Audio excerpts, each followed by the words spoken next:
Was that a Battlefield moment? I feel like that was a Battlefield moment. Those are some of my favorite moments, in fact. And you just have to look left and right. You're doing 180s and just have to defend off the horde, essentially. And to be completely honest, I don't think I was going to survive that if I didn't have the Trusty Revolver. Good name for a title. I think so. Now, this video is not entirely about Battlefield. It's not even entirely about the Revolver, the gameplay in general. It's just a commentary. And I do one of these videos about once a year. And although I was hesitant on doing this video, we'll get into the reasoning later. I like to do one of these videos about once a year, where I kind of just update you guys, the subscribers, the fan base. Talk to you guys for a little bit and just let you guys know where my mind's at, as well as some other stuff. But first and foremost, welcome to 2019. We now live in the future. Welcome. There's no cyborgs yet, so I think we're okay. We don't need John Connor just yet. Skynet hasn't taken over. Now, even though this video is not completely about Battlefield 5 or the Revolver, I do want to still talk about both of them a little bit, and then we'll get on to what I want to say later. First and foremost, the Revolver is amazing. I didn't actually realize how good this weapon really was. And I'm not joking when I say that. It's a really good weapon, especially as a sidearm for recon, because when you're running around sniping, especially with this sniper, it takes a little bit longer to bolt it. And this is my favorite sniper overall. I like to use this one on longer ranges. Probably shouldn't have been using it on this map. I should have been using the Lien field. I like to use the Lien field, sorry, with a 3x on it. And just because it bolts so fast, it's crazy. It's mental. You can bolt that thing so fast. And you can also zoom in pretty fast with it. So, when you pair that with the Revolver, you have a solid offense with a solid defense. That's the way I think of it. Because the Revolver one-shot headshots up close. I didn't know that for the longest time. I don't play this game very often. So when I found that out, I started really aiming for the head more. And I am the type of person that aims for the head generally, but with how close the crosshairs are on it, with the damage of the Revolver, it's really good. You can take out 6 people up close if you just only hit headshots. And it has a fast reload time. And then on top of that, you have your throwing knives. They have nerfed them quite a bit since the last time I played. We had like 6 before, so it was definitely needed. They may have also nerfed the range on them, I'm not sure. Because I don't think I'm one-shotting people at the same ranges that I used to. Which, I mean, props to them, it was a much-needed change. Whether you think they weren't broken or not, they were. They were. You get 6 of them, they one-shot at a half-decent range, and you could just walk over a dead body and pick up another one. So, they were definitely pretty broken.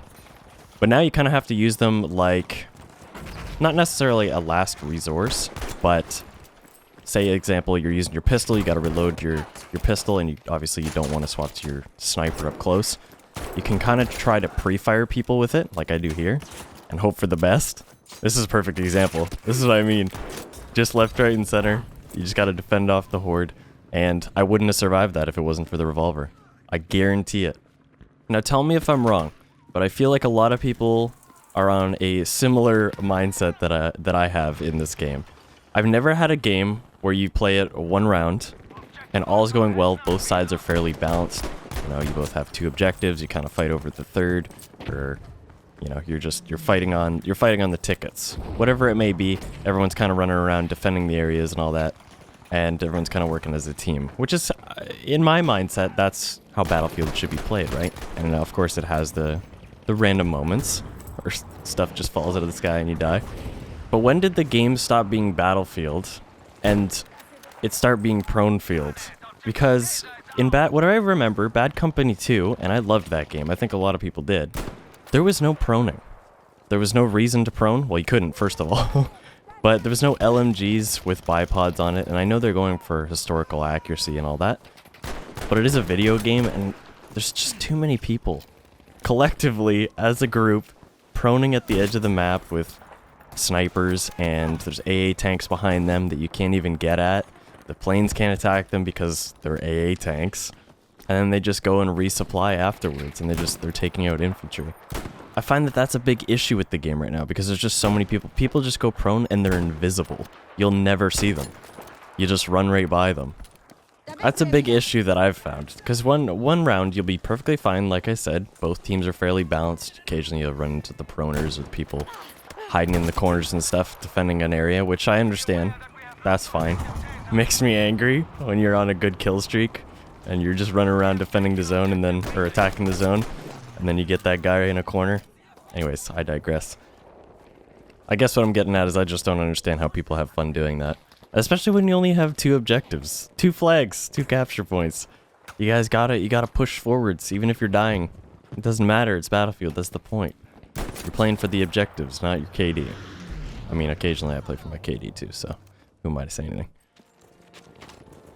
Moving along. Moving off the topic of Battlefield altogether. I want to talk about the channel, my thoughts, my mindset, and kind of where I'm at with the channel, and what I would like to see, I guess, my goals for 2019. Like I said, like I briefly mentioned at the beginning, this is a type of video that I like to do about once a year, where I just talk to you guys and let you guys know where I'm at and what you can kind of expect for 2019 from this channel. Now, I might go a little bit off the rails. I don't write a script for these things. I like to keep it kind of natural and just let it flow. So bear with me if I do get off topic slightly. We'll get back on the rails. So in order to move forwards, I kind of have to look backwards and just talk about 2018 and where I was at with that. My goals for 2018 was very, very simple. If you did watch the previous video about probably a year ago, I think a year ago this month, I tend to keep it pretty consistent. If you watch that video, you will know that I mentioned that I want to create videos that are memorable to me, ones that I can just look at the thumbnail and remember what happened in that video. I would like to continue going forward with that mindset. In 2018, there was a couple videos that I did take down where I released and just, I don't know, I didn't feel like they really fit. So I removed them. If you guys ever see me do that, it's either because of a rendering issue or a processing issue on YouTube. YouTube has had some weird processing issues this year. This year so far already. It takes me, sometimes it'll take me 3 days to process a video. If there's anyone out there that's having the same problems, let me know. And if you have a fix to that, I don't know if maybe it's just their system or whatever it is. Maybe I just upload in too high of quality video. I'm not sure what it is at all. But let me know your fix if you have one, please. It's annoying. It's really annoying. But yes, moving forward, I would like to continue to make videos like that. One other goal that I would really like to accomplish for 2019, at least for like a month straight or something, is to just upload daily. I used to upload daily and I felt that I was getting in kind of a groove with that, but that came with playing one game and one game alone, which is another thing that I want to talk about. I was only playing PUBG for a long period of time during 2018, which is what built my channel fairly large. And the problem with that, there's good things, there's good sides and downsides to that, is that yes, I grew a bigger audience, but at the same time that tells a lot of people that that's the type of channel that I'm going to be, that's all I'm going to be uploading.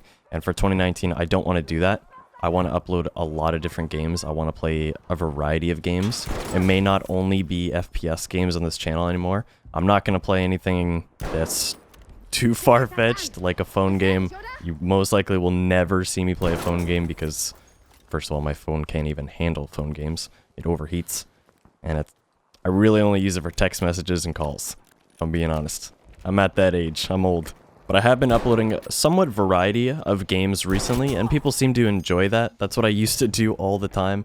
And you know what? It keeps things fresh. It really does. It keeps me energized. It keeps me learning new games and all that stuff. For example, Escape from Tarkov. That game is hell on earth to learn. If you guys have played the game for long hours, like you guys know the game, you know how long it takes to learn everything about that game, because you're just thrown in.